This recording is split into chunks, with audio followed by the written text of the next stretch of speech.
Bonsoir, bonsoir à toutes et à tous. Merci d'être à nouveau si nombreux ce soir. Je suis ravie de vous retrouver pour la troisième soirée de la semaine de l'esthétique organisée par les Nouvelles Esthétiques. Car notre mission, depuis plus de 60 ans, c'est que vous soyez au courant de toutes les dernières nouveautés, de toutes les dernières tendances. C'est aussi vous accompagner tout au long de votre carrière et à tout moment à travers nos magazines, les Nouvelles Esthétiques et Spa de Beauté, nos événements, le Congrès international esthétique et spa, les workshops et le digital aussi à travers nos sites, nos réseaux. Et cette semaine, avec la semaine de l'esthétique, avec pour thème comment faire pour que les clients reviennent à l'Institut. Après Arnaud Valton et son sujet à la recherche du client perdu, Cécile Michel et Olivier Lézé avec le sujet encadrement, hygiène et sanitaire en institut. Ce soir, nous avons la chance d'accueillir une autre grande experte, Hélène Schetting, coach certifiée HEC, spécialiste de l'humain, de l'intelligence émotionnelle et du management bienveillant. Ce qui la motive, c'est découvrir toutes les richesses de l'humain. Et même après toutes ces années d'expérience, il y a encore beaucoup de choses à découvrir. Sa passion, c'est clair, c'est l'humain. Et le sujet qu'elle vous propose d'aborder ce soir, c'est apprenez à réguler vos émotions et à gérer votre stress. Car comme le disait très justement l'une de vos consoeurs en commentaire hier lors de la conférence, si esthéticienne stressée, alors cliente en fuite. Ça, c'est facile à dire, mais en ce moment, c'est un véritable défi, car il faut tout gérer en même temps. L'entreprise, le quotidien, les décisions, les enfants, les clientes, les mesures sanitaires, les interdictions, l'avenir. Toutes ces questions font que votre niveau de stress, il est vraiment au top. Et ça, c'est pas tenable longtemps. Et le problème, c'est que le quotidien avec le coronavirus, a priori, il est parti pour durer. Alors, on fait comment et on fait quoi? C'est à cette réponse qu'Hélène Schetting va vous apporter une solution. Vous allez aussi apprendre à identifier vos émotions, ce qu'elles disent de vous. Hélène vous donnera aussi les clés de compréhension pour une meilleure maîtrise du stress. N'hésitez pas à poser vos questions tout au long de l'intervention en commentaire. Hélène y répondra à la fin. Bonsoir Hélène, à vous de jouer maintenant. Votre mission, nous donner la recette de la sérénité. Salut Laure, salut tout le monde. Alors, on va passer une heure ensemble. J'aimerais bien que vous me fassiez des petits pouces levés dans les commentaires si vous m'entendez bien, pour être sûr que l'heure qu'on va passer ensemble puisse être confortable et pour que vous puissiez m'entendre, et en espérant que vous puissiez m'entendre correctement. C'était tout à l'heure là, avant de vous voir là ce soir, je lisais un article. Ouais, merci de me mettre des petits pouces levés, c'est sympa, pour me dire que vous m'entendez bien. Je lisais un article tout à l'heure là, avant d'être live ce soir avec vous, et je lisais, c'était en Capital, je crois, un salarié sur deux est stressé, se sent stressé. C'est des chiffres qui sont récents. Et 53% des dirigeants, des chefs d'entreprise le sont aussi. Ça en dit long sur la notion du stress aujourd'hui au regard du contexte économique et sanitaire. Donc, c'est un vrai sujet qui mérite qu'on s'y attarde, et on va passer une heure ensemble. Voilà ce que je vous propose comme cadre. Pendant 30 minutes, je pourrais pas tout aborder ce soir, je vais pas vous mentir. Je vais essayer de vous donner des pistes pour que vous puissiez effectivement réguler votre stress, des éléments extrêmement concrets, pardon, pour que vous puissiez réguler votre stress et maîtriser vos émotions.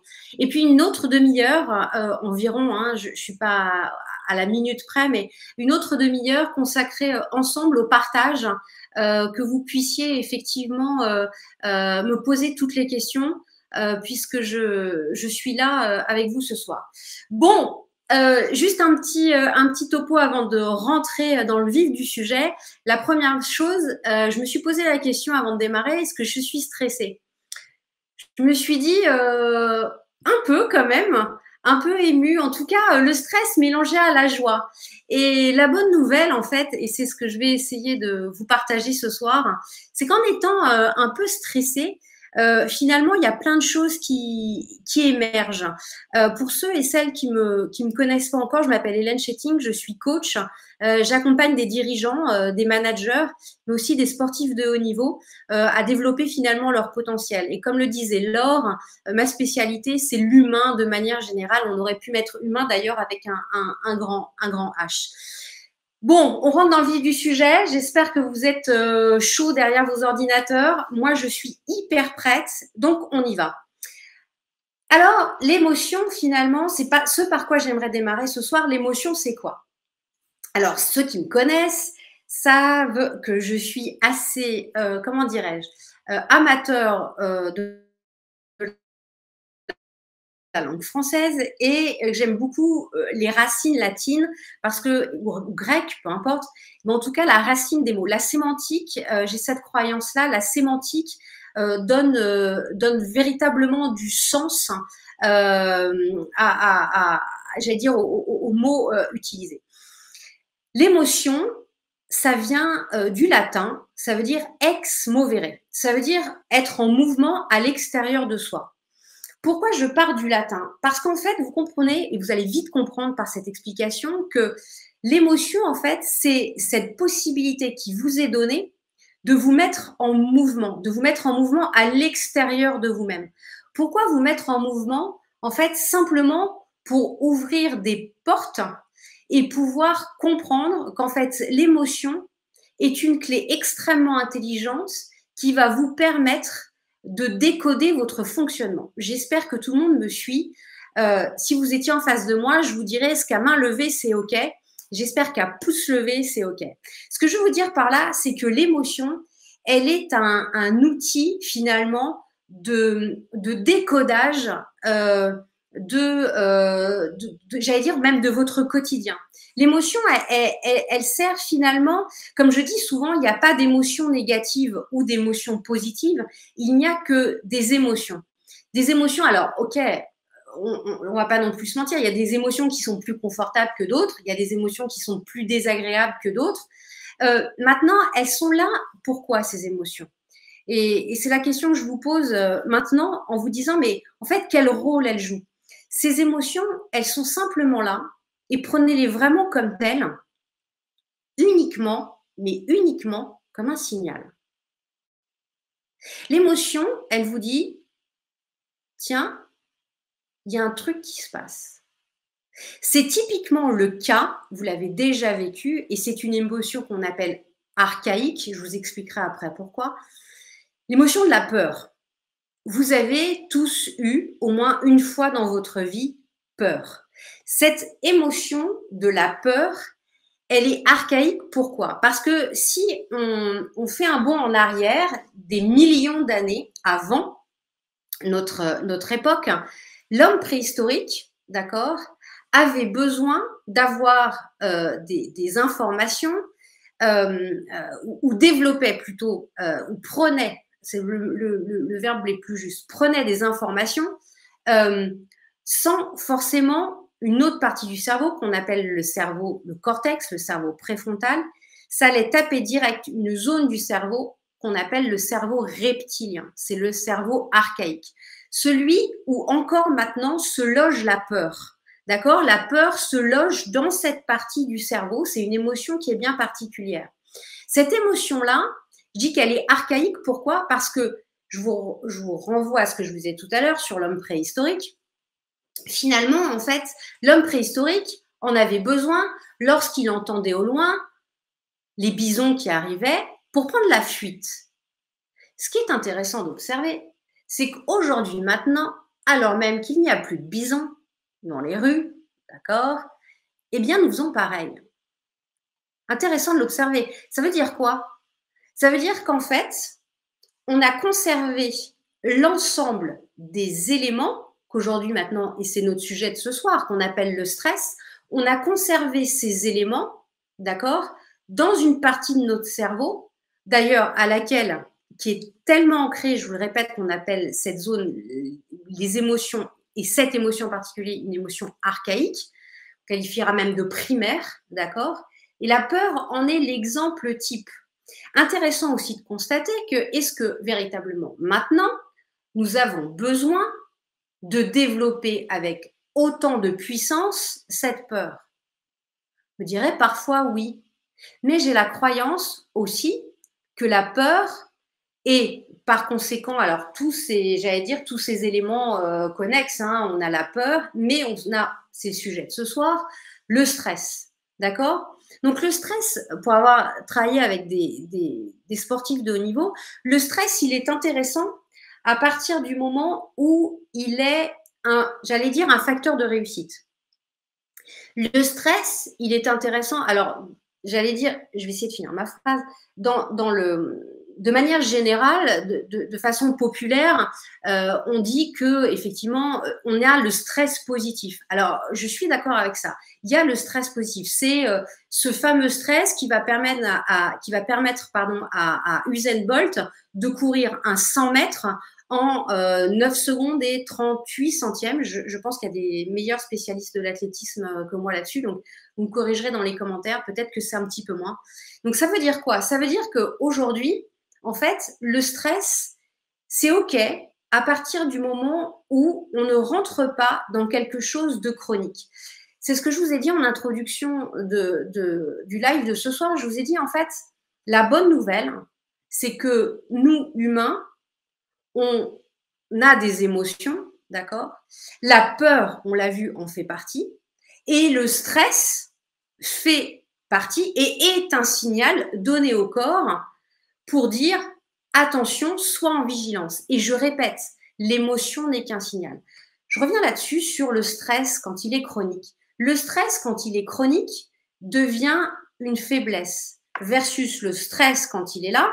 C'est le fameux stress qui me fait parler devant vous, qui me fait me mettre en mouvement, qui me fait avoir le cœur battre plus vite, qui me permet finalement d'aller oxygéner à condition que je respire correctement. On va le voir d'ailleurs, l'importance de la respiration, qui me permet finalement d'aller travailler sur tout le système qu'on appelle neurolymphatique. Enfin bref, je vais faire simple, d'aller oxygéner en fait le cerveau et de pouvoir finalement échanger et en tout cas partager avec vous.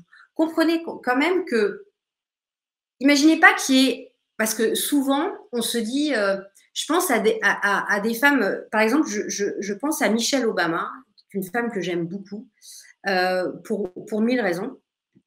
Et Michelle Obama parle dans son livre Devenir, là c'est le dernier bouquin qu'elle a sorti, et elle suit en fait son mari lors de la campagne américaine, et en fait elle fait état de comment le staff était finalement quasiment plus stressé que son mari lui-même. Intéressant de constater aussi que le stress, il y a aussi beaucoup de projections.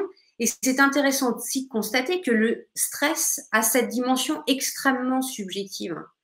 Pourquoi? Parce que ça veut dire qu'en réalité, dans 90% des cas, le stress est présent par la représentation mentale que vous vous faites. J'espère que vous me suivez. Je répète, le stress est présent dans votre vie par la représentation mentale que vous vous faites. Je vous renvoie à votre classe de CE2. Vous avez 8 ans à peu près. Vous avez une poésie. Je ne sais pas, moi à mon époque, on apprenait Prévert et Maurice Carême. Quand je parle de ça, j'ai l'impression d'être un dinosaure. Mais bon, peu importe. Donc, on apprend Maurice Carême. La maîtresse, on est en octobre. La maîtresse vous demande de vous lever. Vous avez 8 ans. Vous êtes en CE2. Votre poésie, vous ne la savez pas, top, top. Et c'est ce qui fait que lorsque vous vous levez, elle vous demande de parler et parfois, aucun mot ne sort. Peut-être certains l'ont-ils vécu, même encore maintenant.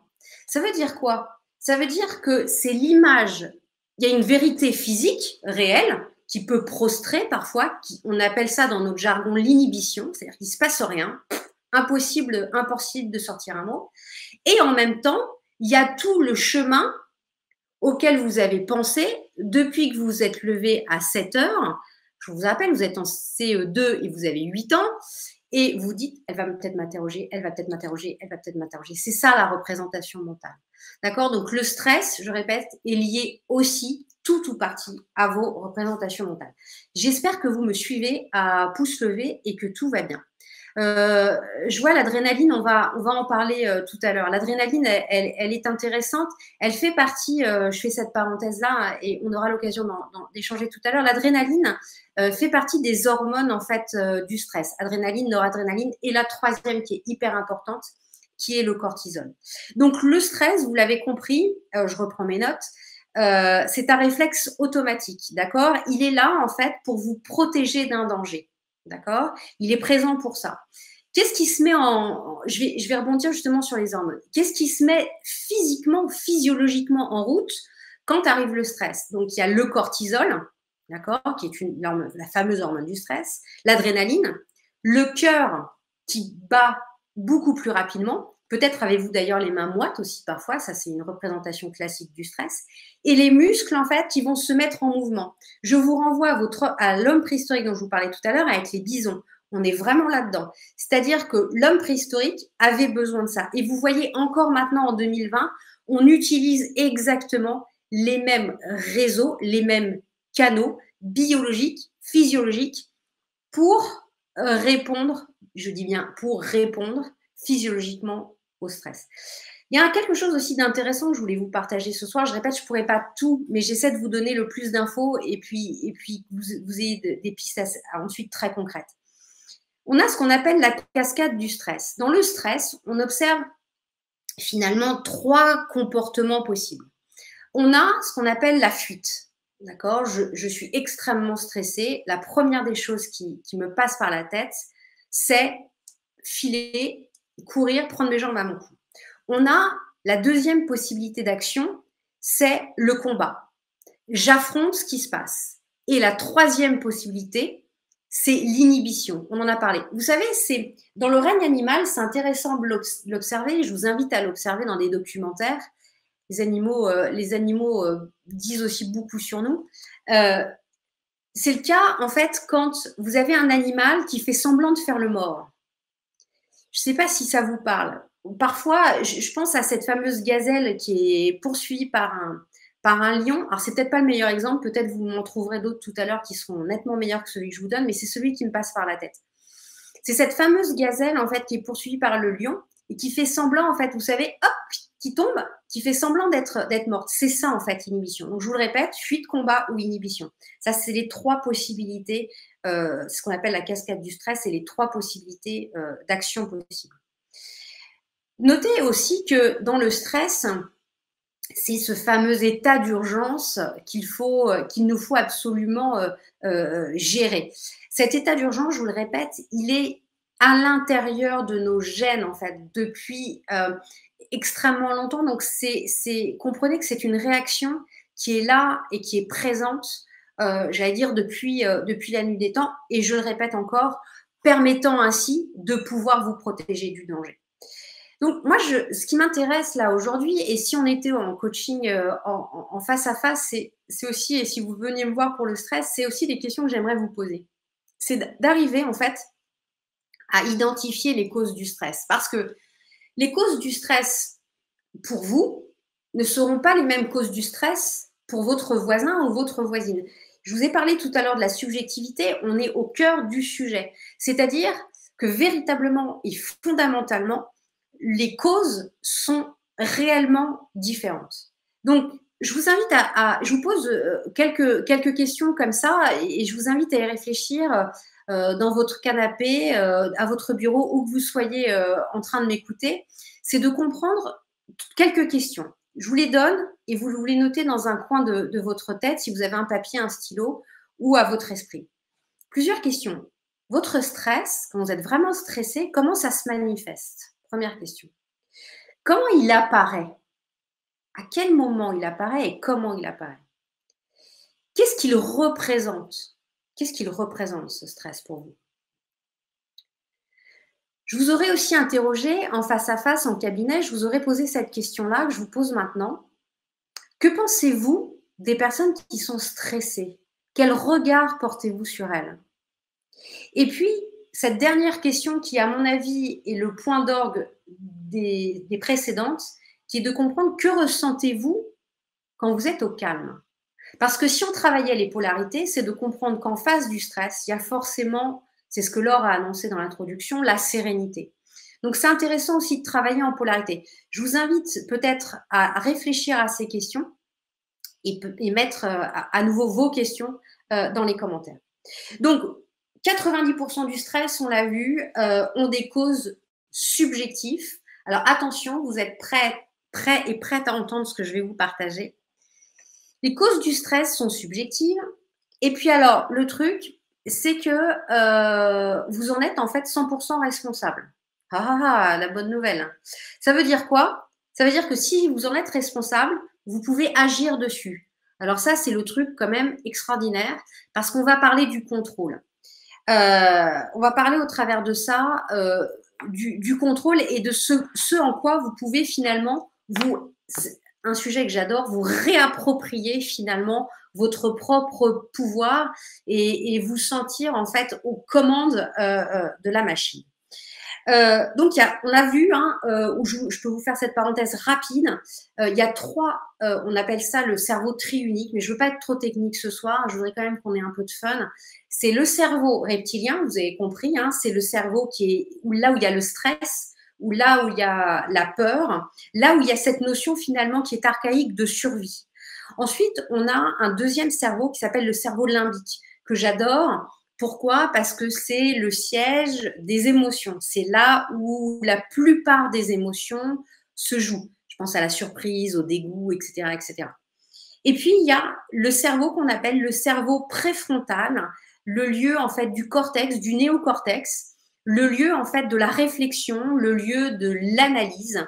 Et ces trois cerveaux-là en fait fonctionnent ensemble. Je vous fais juste cette parenthèse-là pour que vous compreniez qu'en fait, quand on est stressé, on a l'impression qu'on est que dans l'émotionnel, que dans l'émotionnel, que dans l'émotionnel. Oui, et globalement, on va le voir ensemble, vous avez la possibilité à tout moment de reprendre la main sur la machine. Bon, j'espère que tout le monde me suit et que vous avez autant de plaisir que moi j'en ai à vous partager tout ça. Alors, dans la compréhension du stress, et là, je reprends ma casquette de coach. Je suis désolée, je suis complètement déformée par mon job. Mais c'est ce que je veux vous partager ce soir, que ce soit de manière très interactive et que vous puissiez profiter de ce moment-là pour vous poser des questions, un peu comme si on était en coaching en face à face. Plusieurs questions, je vous invite à les poser sur le papier ou à les mettre dans un coin de votre tête. On est vraiment là dans cette phase de mon intervention, de mon live, sur cette phase importante de compréhension du stress. Dites-moi, j'ai plusieurs questions à vous poser. La première, c'est quand arrive la nouveauté, quand il y a quelque chose de nouveau pour vous, quelle réaction vous avez? Ça, c'est ma première question. La deuxième, quand il y a un problème qui se pose à vous, est-ce que vous pensez problème ou est-ce que vous pensez opportunité? Troisième question. Est-ce que, ça semble un peu simple comme ça, et pourtant ça a du sens. Est-ce que vous souriez plus avant? Quatrième question. Pensez-vous souvent que le pire reste à venir? Pensez-vous souvent que le pire reste à venir? Autre question. Quand il y a une bonne nouvelle, quelle est votre réaction? Comment réagissez-vous? Est-ce que vous dites de façon très réaliste, ça devait se passer comme ça? Ou est-ce que vous acceptez cette bonne nouvelle et vous en faites quelque chose? Autre question. Est-ce que vous avez des amis ou votre entourage qui vous qualifient souvent comme étant négatif? Et la dernière question que je vous pose maintenant, c'est est-ce que vous avez des insomnies régulières? Est-ce que vous avez peut-être développé des TOC? Est-ce que vous rencontrez des problèmes de santé ou pas? Si, grosso modo, vous avez répondu à une majorité, quand je dis une majorité, c'est au moins 90% de ces questions, c'est un grand oui, d'accord? Il est urgent, quand je dis urgent, c'est vraiment de vous poser véritablement et de vous poser à réfléchir parce que véritablement, la notion du stress est présente dans votre vie. OK? Donc, mais j'arrive forcément avec des solutions à vous proposer puisque c'est aussi l'objectif de ce soir. Ce que je voulais, avant de parler vraiment des solutions, je voulais quand même vous soumettre quelques points. Notez qu'on observe au travers des études faites par les neurosciences, les scientifiques, la psychologie positive, etc., on observe 5 facteurs de stress. Le premier, c'est les gros changements et la cassure dans la routine. Le deuxième facteur de stress, c'est le rythme de travail, entre autres, beaucoup trop soutenu. Je fais aussi une parenthèse et un clin d'œil aux femmes, parce que j'accompagne principalement des femmes. Et je pense, là j'ai une pensée pour elles, et je fais juste une parenthèse sur la charge mentale. Quand je pense rythme trop soutenu, je pense aussi à vous.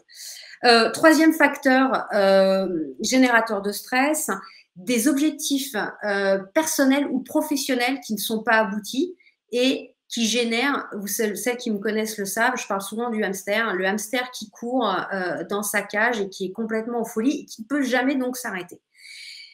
Autre point, autre facteur de stress, le vieillissement, la mort et la maladie sont des facteurs forts de stress. Et puis le dernier point, dernier facteur de stress que les neuroscientifiques ont développé, c'est la solitude.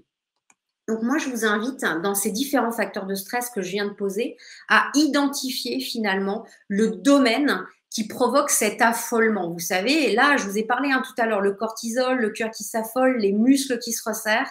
Je vous invite vraiment à identifier quel est le facteur de stress principal pour vous. Je vous répète qu'il est subjectif. Ce qui est valable pour moi n'est pas valable pour la voisine ou le voisin. Important de le comprendre et de l'intégrer.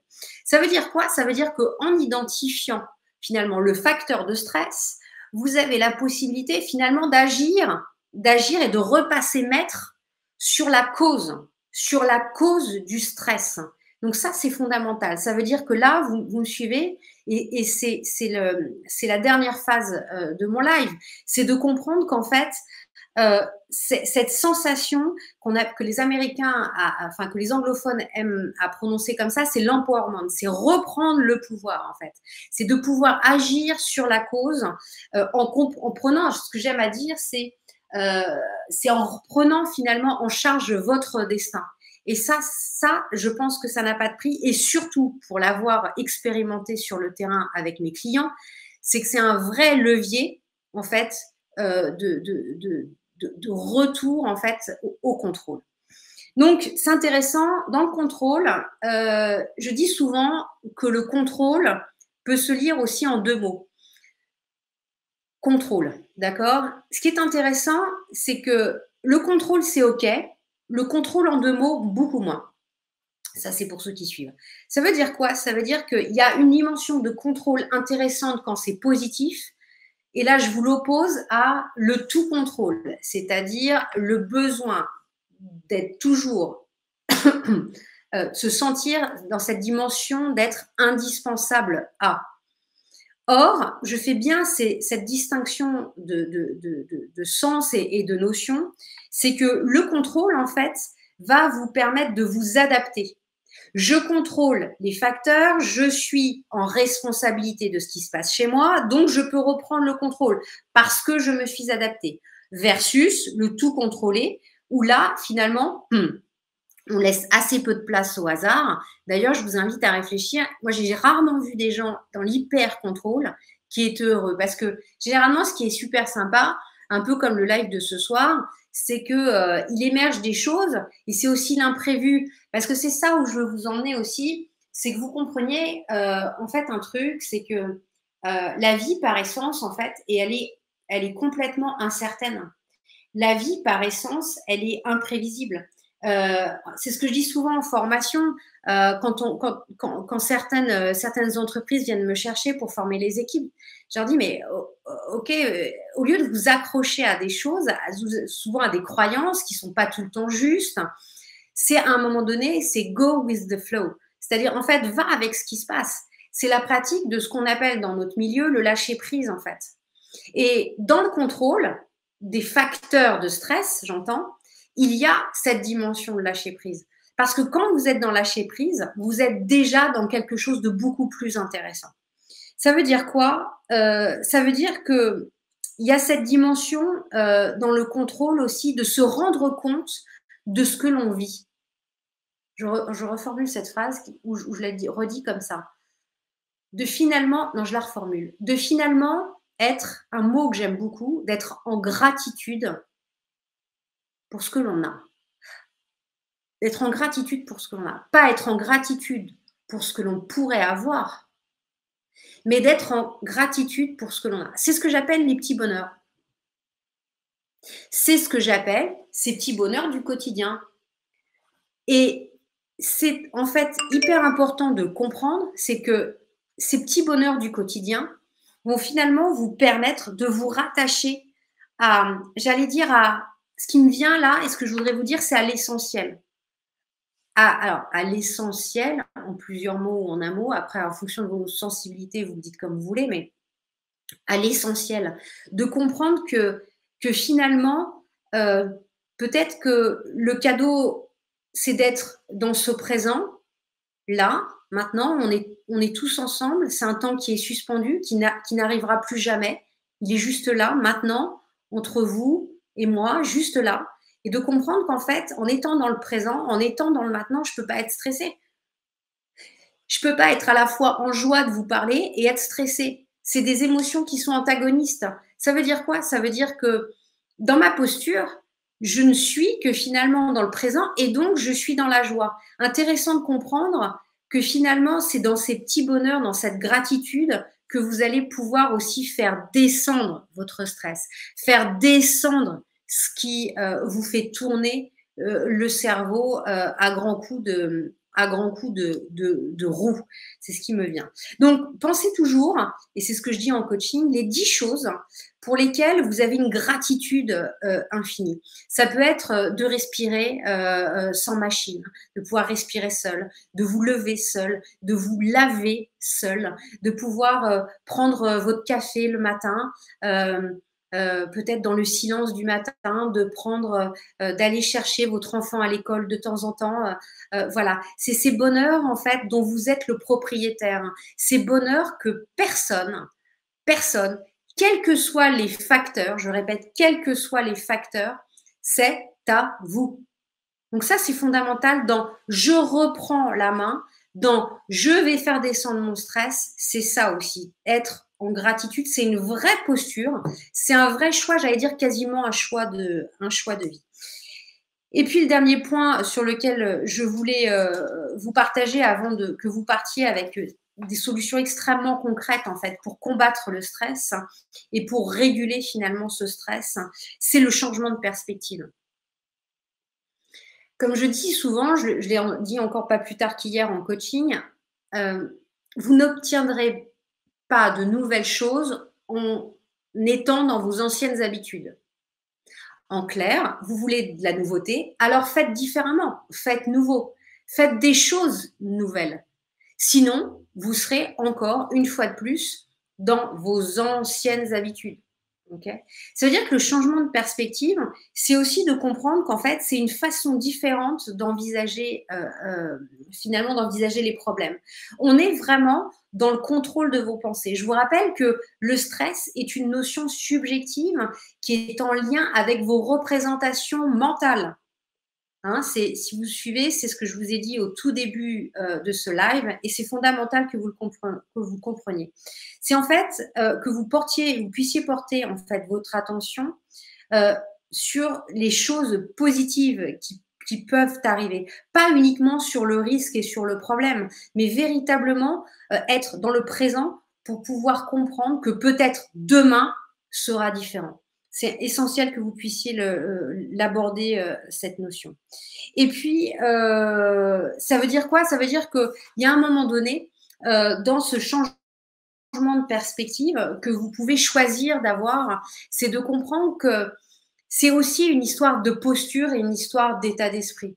Et ça passe par plein d'outils que j'aborde maintenant en 5 minutes, parce que je vois que le temps passe et je sais que je suis bavarde.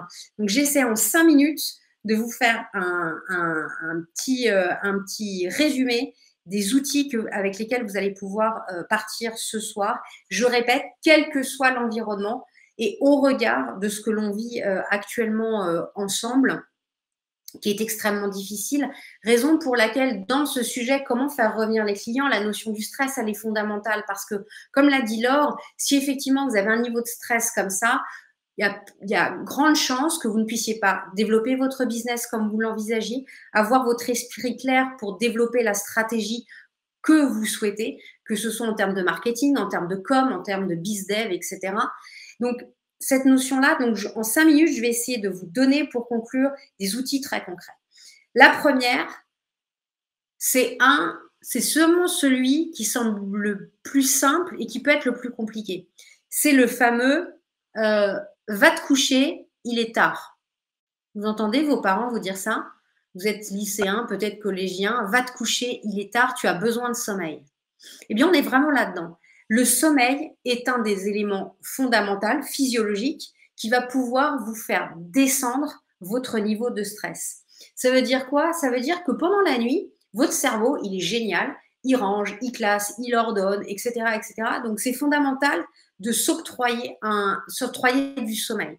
Vous allez me dire, ouais, mais je suis hyper stressée, donc j'arrive pas à dormir. Je dis, ok, d'accord. Je dis pas que j'ai la réponse à tout, mais je vous invite à faire quelque chose. Ce qu'on appelle, en fait, ce qu'on travaille beaucoup dans le milieu sportif, je pense entre autres aux skippers et au monde de la voile qui l'utilisent très régulièrement, c'est ce qu'on appelle les micro-siestes. Ouais, mais je suis à mon boulot. Ok. Là, je pense aux dirigeantes, aux spa managers, je pense à vous en particulier, qui peut-être avez un temps un peu différent. C'est de vous poser à votre bureau, d'accord, de fermer les yeux et de vous c'est ce qu'on appelle, nous, on travaille ça s'appelle la visualisation, en fait. Et de vous imaginer au bord de la plage, dans un endroit qui vous fait plaisir, je ne sais pas, peut-être est-ce la montagne, etc. En fait, pour faire le calme, pour faire la paix. Au fur et à mesure du temps, ça ne vient pas tout seul, c'est pareil. En développement personnel, je devrais tordre le cou déjà en introduction à ça, c'est qu'il n'y a pas de miracle, c'est pareil, ça passe aussi par du travail, et un travail qui est pas toujours évident. Donc le sommeil, d'accord, fondamental. J'ai fait un petit calcul parce qu'on imagine qu'un sommeil, pour que vous puissiez récupérer, c'est entre 7 à 9 heures par nuit. Si vous dormez 5 heures, j'ai fait un petit calcul. Si vous dormez environ 8 heures par nuit, d'accord, vous avez 2912 heures de sommeil par an. Si vous dormez 5 heures, 1820. Le delta, d'accord, c'est 1092 heures. 1092 heures, c'est absolument colossal. Si mes calculs sont bons, vous calculerez aussi de votre côté. Je suis plus littéraire que matheuse, je ne vous le cache pas. Mais grosso modo, je n'ai pas dû me tromper, c'est 138 nuits, 136 nuits manquantes. Donc, il vous manquera à la fin de l'année 136 nuits si vous dormez 5 heures par nuit, d'accord? Et Dieu sait, quand on est dirigeant, quand on est manager, etc., que parfois, en période de rush et en période comme on vit aujourd'hui, ça peut être effectivement compliqué de trouver le sommeil. S'il vous plaît, travaillez sur votre sommeil. C'est un outil que je vous donne. L'autre outil, c'est le mouvement. Bouger, bouger, bouger, bouger, bouger et encore bouger. De l'exercice, en fait, qui vont vous permettre, l'exercice qui va vous permettre, en fait, de libérer les tensions musculaires et finalement d'utiliser le cortisol. Je vous en ai parlé tout à l'heure. L'excès de cortisol, en fait, je n'allais pas dire qu'il rend fou, mais l'excès de cortisol, en fait, après un gros pic de stress, d'accord, d'environ 5 minutes, il faut que je vous donne une information qui est capitale. 5 minutes de stress, d'accord? Vous avez pendant 5 heures, je dis bien 5 heures, d'accord? Cette capacité que le corps a, en fait, d'être pendant 5 heures, quoi qu'il arrive, vous allez être à fleur de peau, d'accord? Pendant 5 heures, vous allez être dans l'hyper-réaction. Pendant 5 heures, vous allez avoir vos défenses immunitaires qui vont extrêmement chuter. Donc 5 minutes de stress, c'est 5 heures, d'accord, pour récupérer derrière. Je parle sur le plan physiologique, biologique, sur le plan hormonal. On l'étudie avec les sportifs de haut niveau, à l'INSEP entre autres. C'est passionnant. Donc comprenez qu'en fait, ce sont des outils qui sont là véritablement pour que vous compreniez que le mouvement est un outil fondamental pour aller faire chuter ce fameux cortisol. Et je répète, si le cortisol n'est pas utilisé, ça endommage certains circuits au niveau neuronal, mais je ne rentrerai pas dans la technique. Troisième point super important, changez votre environnement. Allez à l'extérieur, allez dans la nature, allez profiter de la lumière du jour. Et puis, en fait, quand je dis la lumière du jour, je pense d'ailleurs, j'aurais pu faire un aparté là-dessus sur le sommeil, c'est de remettre en place le rythme circadien, vous connaissez ça, le jour, la nuit, etc., pour que votre corps puisse répondre finalement à ce besoin quasiment animal de retracer finalement pour que ce soit beaucoup plus calme et beaucoup plus serein. Autre point très important dont je voulais vous partager comme outil. Vous savez que globalement, et c'est ce qui a fait défaut aussi pendant cette période, et c'est ce qui fait encore défaut pendant cette période, c'est qu'on doit être en lien avec les autres. D'accord? Donc le lien avec les autres est fondamental. Ça veut dire quoi? Ça veut dire que essayez au maximum, quand vous avez des pics de stress, etc., appelez quelqu'un, ne restez pas seul, c'est ce que je veux vous dire. Appelez quelqu'un, mettez-vous en connexion. Pourquoi? Parce que la connexion, pardon, c'est un peu chimique ce soir, mais la connexion, le lien avec l'autre, en fait, que ce soit la famille, que ce soit un groupe sur Facebook, que ce soit des gens avec qui, en tout cas, vous échangez, même par visio, d'accord, on n'est pas obligé de se voir physiquement, eh bien, ça développe une hormone. Cette hormone, on l'appelle l'ocytocine. C'est l'hormone, par exemple, que développent les mères avec leur enfant à la naissance. D'accord? C'est l'hormone qu'on appelle vulgairement l'hormone de l'attachement. Et cette hormone, en fait, elle fait descendre le stress. Donc, je vous invite à réfléchir aussi à ça. Autre chose, c'est, on l'a vu tout à l'heure, c'est le changement de mindset, le changement d'état d'esprit. C'est de travailler finalement sur votre pleine conscience, travailler finalement à réfléchir en vous ramenant en fait à l'instant présent. Qu'est-ce qui se passe là, maintenant, tout de suite? Là, maintenant, tout de suite, là. À 21h44, qu'est-ce qui se passe? Comment vous vous sentez? C'est quoi votre respiration? Et là, je vous donne un outil que j'utilise très régulièrement. C'est ce que j'appelle le 4-2-4. Peut-être, enfin, ceux qui me connaissent savent que j'utilise régulièrement. C'est une inspiration sur 4 temps, une inspiration sur 4 temps. Vous bloquez sur 2 et vous expirez sur 4. 4, 2, 4. Inspiration sur 4 temps, vous bloquez sur 2, expiration sur 4 temps. L'idée, c'est que ce soit une respiration lente et profonde. La bonne nouvelle dans les outils, c'est que votre respiration, elle est partout. C'est-à-dire que vous pouvez l'emmener partout. Il n'y a pas besoin de tapis de yoga, il n'y a pas besoin de... Voilà. Vous l'avez partout, utilisez-la. Pic de stress, vous savez que ça ne va pas, ok. Si vous pouvez, asseyez-vous. Si vous ne pouvez pas, pardon, restez debout. Et pensez à moi, enfin pas à moi, on s'en fiche un peu, mais à ce 4, 2, 4, 4, 2, 4, ok? En cherchant votre respiration au plus profond. L'idée, c'est quoi? C'est de monter en fait un peu le menton pour pouvoir ouvrir la cage thoracique. L'idée, c'est quoi? C'est de ne pas avoir cette respiration ici, au niveau finalement pulmonaire ou du thorax. C'est d'avoir cette fameuse respiration beaucoup plus profonde qui est au niveau du ventre. Cette respiration qui va vous permettre finalement d'aller chercher l'air pour inspirer. Et puis, le dernier point, mais qui en fait est fondamental parce que on pourra parler de la méditation, de pleine conscience, on pourra parler de la respiration, on pourra parler d'autres outils comme la cohérence cardiaque dont je ne vous ai pas parlé, mais qui est peut-être un outil intéressant. Le dernier point, et après je vous laisse la parole, qui est fondamental, j'aime bien ça, fondamental, donc le public en délire derrière ces écrans est en suspens, c'est quoi? C'est de repenser votre rapport au stress. Repenser votre rapport au stress.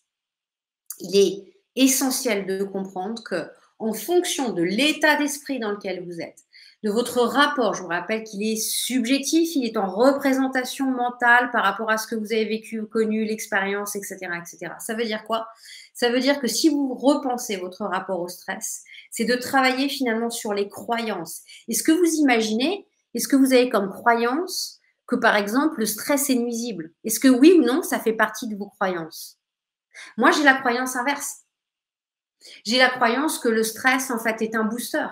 Je le vois tous les jours avec les dirigeants que j'accompagne, je le vois tous les jours quand j'accompagne des sportifs de haut niveau. Ça veut dire quoi? Ça veut dire qu'à un moment donné, je vous redonne ce que je vous ai dit tout à l'heure, quand le stress, d'accord, est là parce qu'il donne un pic, il donne l'information, il donne l'émotion, il vous donne la possibilité de vous mettre en mouvement, c'est OK. Ce qui est plus OK, c'est quand ça devient chronique. Vous me suivez? Ça veut dire quoi? Ça veut dire que, grosso modo, dans votre stratégie mentale, dans votre cartographie, c'est de comprendre qu'en fait, il y a un stress qui est un stress utile. C'est un stress qui va vous permettre de créer, un stress qui va vous permettre peut-être de développer même quelque chose, un sujet que j'aime beaucoup, pour en reparler ensemble, c'est l'intuition. C'est de comprendre qu'en fait, parfois, on a, dans des périodes de stress intense, quand on est à condition qu'on soit bien aligné entre sa tête, son cœur et son corps, on a des choses qui émergent. On se dit, ah ouais, du coup, là, je ne sais pas pourquoi, j'ai pensé à ça. Oui, mais en fait, pourquoi? Parce que c'est physiologique aussi. Si le cerveau est mieux oxygéné, il peut émerger beaucoup de choses. Donc, moi, je vous invite à penser, et ce sera ma conclusion, et je redonnerai la parole à Laure, c'est de comprendre qu'en fait, le stress peut être un allié de votre développement et de votre réussite. Et que le stress, finalement, c'est qu'une adaptation à ce que vous vivez. Et Dieu merci, le stress est là pour finalement vous mettre en mouvement vers quelque chose de positif. Donc, c'est ainsi que je voudrais conclure mon live.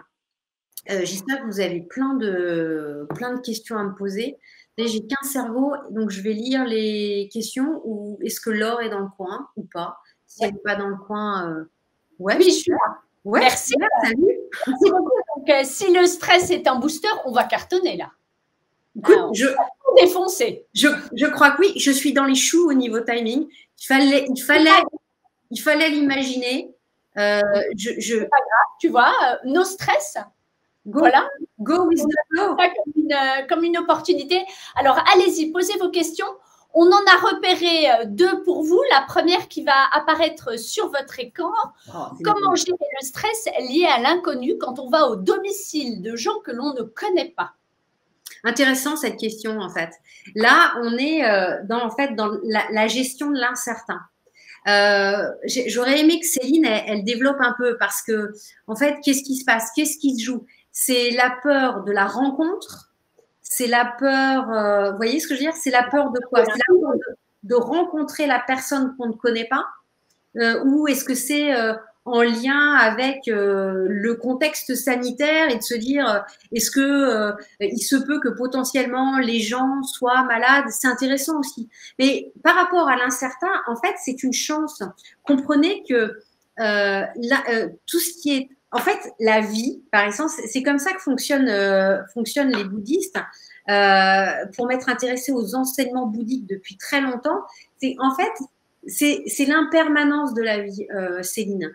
C'est qu'en fait, les choses ne se dérouleront en fait jamais, mais alors jamais comme c'était prévu. C'est-à-dire que vous pouvez vous dire, ben, on va avoir un plan, je vais épargner. Alors là, je sors un peu de votre question, Céline, pardon, mais je vais épargner pour la retraite, je vais m'acheter un. Mais en fait, ça ne se passe jamais. Combien de gens préparent leur retraite et puis craquent au bout de 2 ans, ils ne peuvent même pas profiter de leur retraite, ils ont passé l'arme à gauche. Donc, en fait, c'est OK. Mais Céline, si on travaille ensemble, je vous poserai la question. Quand vous dites le stress par rapport à l'inconnu, est-ce que c'est l'inconnu de manière générale ou est-ce que c'est en lien avec l'autre et votre lien au rapport à l'autre? Et c'est comme ça, du coup, que je démarrerai avec vous. D'accord. Donc, l'inconnu, c'est normal. La peur de l'inconnu, mais en même temps, je comprends. Je vous reprends un exemple. Il y a des gens qui ne vont pas supporter du tout. Je pense, vous savez quoi? Là, l'image que j'ai, je vous partage, c'est les gens qui sont en haut du pont du Gard, vous savez, l'été, et qui sautent à l'élastique. Ça, au niveau du stress, il y en a qui adorent ça et qui vont se jeter dans le vide. Et là, on est vraiment, comme ce que disait Céline, on est dans l'inconnu en fait. L'inconnu, et en plus, c'est pire que tout, on dépend du mec qui vous a attaché sur le pont. D'accord? Donc, est-ce que y a la bonne tension du fil? Est-ce que j'ai donné le bon poids? Voilà. Est-ce que le gars est professionnel, etc., etc. Donc, en fait, quel est votre rapport au stress? Quel est votre... Je vous inviterai aussi à faire des échelles. quand il y a un stress par rapport à la rencontre d'inconnus, est-ce que vous êtes à 1, c'est l'hyper-sérénité, ou est-ce que vous êtes à 9, c'est l'hyper-stress? Ok, et de fixer un objectif. La prochaine fois que, je repense à vous Céline, hein, la prochaine fois que je vais finalement chez des personnes, chez des clients, etc., quel est l'objectif que je me fixe? 1, je suis hyper stressée. Je me fixe peut-être la semaine prochaine d'être à 2. Vous voyez? Et en fait, de monter chaque semaine et d'identifier et de comprendre en fait les facteurs. Et ça, j'en ai déjà parlé tout à l'heure. Je suis beaucoup trop longue dans mes réponses. Autre question. Donc, vous recommandiez de faire du sport. Il y a une esthéticienne qui dit, moi, je fais 2 heures de sport par jour, tous les jours, et pourtant, impossible de me coucher tôt. Intéressant. Peut-être que vous êtes une petite dormeuse. En fait, ce que je vous ai donné, c'est la norme. C'est-à-dire que la norme, la moyenne des Français, c'est c'est 7 heures, 8 heures, hein, d'accord. Parfois, d'ailleurs, c'est pas moi, hein, parce que je suis pas du tout médecin, on est bien d'accord. Les médecins en conseillent même de monter jusqu'à 9, mais en fait, c'est d'écouter une fois de plus. C'est qu'en fait, il y a la norme et puis il y a qui vous êtes. Il y a qui vous êtes et en fait, c'est peut-être que c'est de repenser le rapport à vos besoins, j'ai envie de dire même physiologiques, en fait, biologiques, et de vous écouter. En fait, si c'est OK pour vous de dormir 5 heures, de vous enchaîner 2 heures d'exercice, et si c'est OK pour vous, eh ben, allons-y, hein. Génial, hein. Bon. Écoutez, à part des commentaires positifs, voilà, vous avez tout dit. S'il faut retenir une information en se couchant ce soir, une réflexion qu'on va bien intégrer pour qu'elle fasse partie de nous demain matin, c'est laquelle? Moi, je conclurai avec les mots, alors, je lance un appel aussi. Si quelqu'un connaît une femme que j'adore, donc je vais finir comme ça avec la citation d'une femme qui s'appelle Oprah Winfrey. Je passe un appel. Si jamais quelqu'un qui connaîtrait Oprah Winfrey, je serais tellement heureuse de la rencontrer. Vous ne pouvez pas imaginer, c'est une de mes idoles. Bon, bref.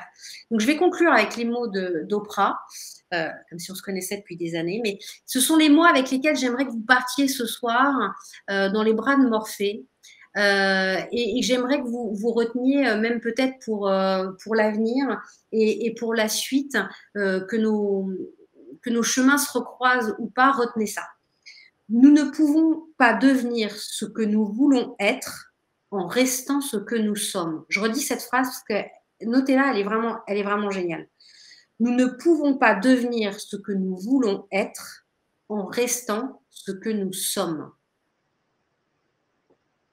Je vous souhaite une belle soirée. Je vous souhaite une soirée sereine, une soirée pleine de joie. Et pensez à un truc, à la gratitude. À la gratitude et les petits cadeaux, les petits bonheurs de tous les jours qu'on ne pourra jamais vous enlever. Merci beaucoup Hélène. Vous pouvez retrouver Hélène régulièrement dans les pages des nouvelles esthétiques ou de Spa de Beauté et vivez l'expérience du live chaque mardi à 21h en rejoignant le groupe d'entraide Facebook d'Hélène Schetting pour le développement pro et perso. Vraiment, merci Hélène pour cette intervention tellement pleine de bienveillance.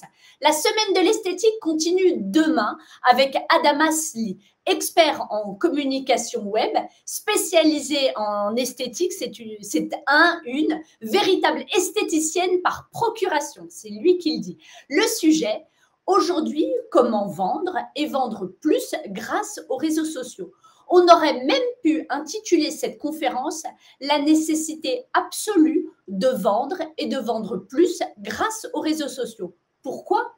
Tout simplement parce qu'il ne reste plus que ça. Il n'y a plus le fameux bouche à oreille parce que les gens ne se voient plus. Donc, nous sommes dans le monde d'après. Tout a changé. Il faut se réinventer.